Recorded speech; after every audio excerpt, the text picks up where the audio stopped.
ابا جی، ڈیڈی اور پاپا میں زمین اور آسمان کا فرق ہوتا ہے۔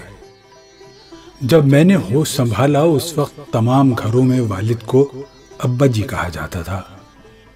اس دور میں ابا جی صرف بچوں کے لیے ہی نہیں بلکہ بچوں کی ماں کے لیے بھی خوف کی علامت ہوا کرتے تھے۔ ادھر ابا جی گھر پہنچتے اور ادھر گھر کے صحن پر سناٹا چھا جاتا۔ بچے گھر کے کونوں کھدروں میں دبک جاتے اور بچوں کی اماں سر پر دوپٹہ اوڑھ لیتی۔ ابا جی کے ہاتھ سے تھیلا وغیرہ پکڑ کر مقررہ جگہ پر رکھ دیا جاتا اور ابا جی چارپائی پر بیٹھ کر جوتے اتارتے، جنہیں فوراً ایک طرف اٹھا کر رکھا جاتا۔ پھر ابا جی کوئی بھی حکم جاری کرتے تو فوراً اس کی تعمیل ہوتی۔ پھر ابا جی کو کھانا پیش کیا جاتا اور امی جان انہیں قریب بیٹھ کر کھانا کھلاتی، پنکھا جھلتی اور سب بہن بھائی بھاگ بھاگ کر انہیں کبھی نمک اور کبھی چٹنی مہیا کیا کرتے تھے۔ ابا جی کے غسل سے پہلے امی جان غسل خانے کا معائنہ کرتی اور وہاں ڈبہ، تولیہ، صابن وغیرہ ہر چیز رکھ دیتی اور پھر ابا جی کے کپڑے استری ہوتے۔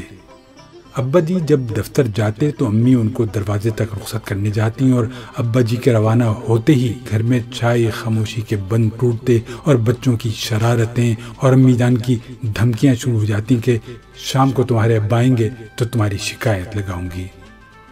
اس دور میں ابا جی کی دہشت ہر وقت بچوں پر چھائی رہتی تھی۔ مجھے اچھی طرح یاد ہے کہ اسکول کی پروگریس رپورٹ پر ابا جی سے دستخط کروانا ایک مشکل ترین مرحلہ ہوتا تھا۔ پھر زمانہ بدلا تو بچے ابا جی کو ڈیڈی اور ماں جی کو ممی کہنے لگے۔ ڈیڈی کہلوانے والوں کا وہ روب اور دہشت نہیں ہوتی تھی جو ابا جی کہلوانے والوں کی ہوتی تھی۔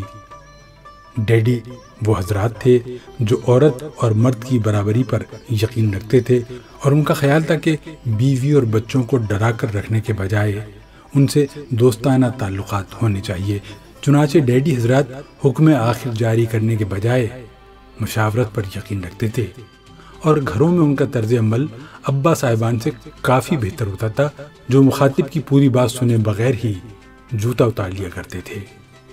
ڈیڈی کہلوانے والے صاحبان کو اگر کھانے میں کوئی نقص نظر آتا تو وہ انتہائی شائستگی سے اس کی نشاندہی کرتے اور ابا صاحبان کی طرح کھانا صحن میں اٹھا کر نہیں پھینکتے تھے۔ ڈیڈی کہلوانے والے بچوں کے سوالات کے جوابات انتہائی پیار و محبت سے دیتے اور بیوی کی طرف سے اٹھائے گئے سوالات و مطالبات کے جواب بھی خندہ پیشانی اور دل بری سے دیتے اور گھروں میں توازن کی فضا برقرار رکھتے تھے۔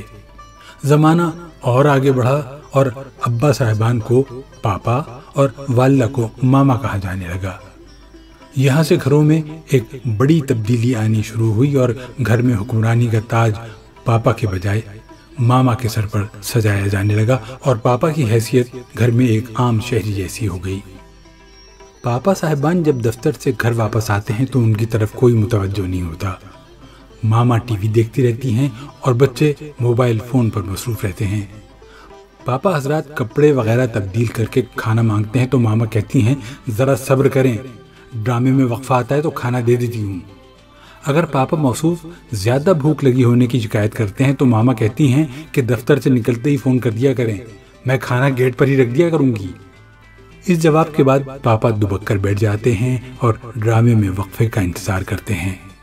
خدا خدا کر کے ڈرامے میں کمرشل بریک آتا ہے تو ماما بھاگ کر کچن میں جاتی ہیں اور کھانا لا کر شوہر کے سامنے یوں رکھتی ہیں جیسے وہ پیش نہ کیا جا رہا ہو بلکہ اسے ڈالا جا رہا ہو، اور شوہر کے ہاتھ سے ٹی وی کا ریموٹ جسے شوہر نے بیوی کی غیر موجودگی میں اٹھا لیا ہوتا ہے واپس جھپٹ لیتی ہیں اور بولتی ہیں ابھی تو بڑا بھوک کا شور مچایا ہوا تھا اور اب خبریں سننے کی پڑ گئی ہے، چپ کر کے کھانا کھاؤ۔ اور اگر پاپا کھانے کے بعد ٹی وی کا ریموٹ دوبارہ مانگتے ہیں تو ماما کہتی ہیں کہ چپ کر کے جا کر سو جائیں، اور یوں پاپا حضرات دم دبا کر سونے چلے جاتے ہیں۔ آج کے پاپا کی حیثیت اے ٹی ایم مشین سے زیادہ نہیں رہ گئی ہے، اور میں یہ سوچتا ہوں کہ کہاں وہ کل کے ابا جان اور کہاں آج کے پاپا، زمانہ کیا سے کیا ہو گیا۔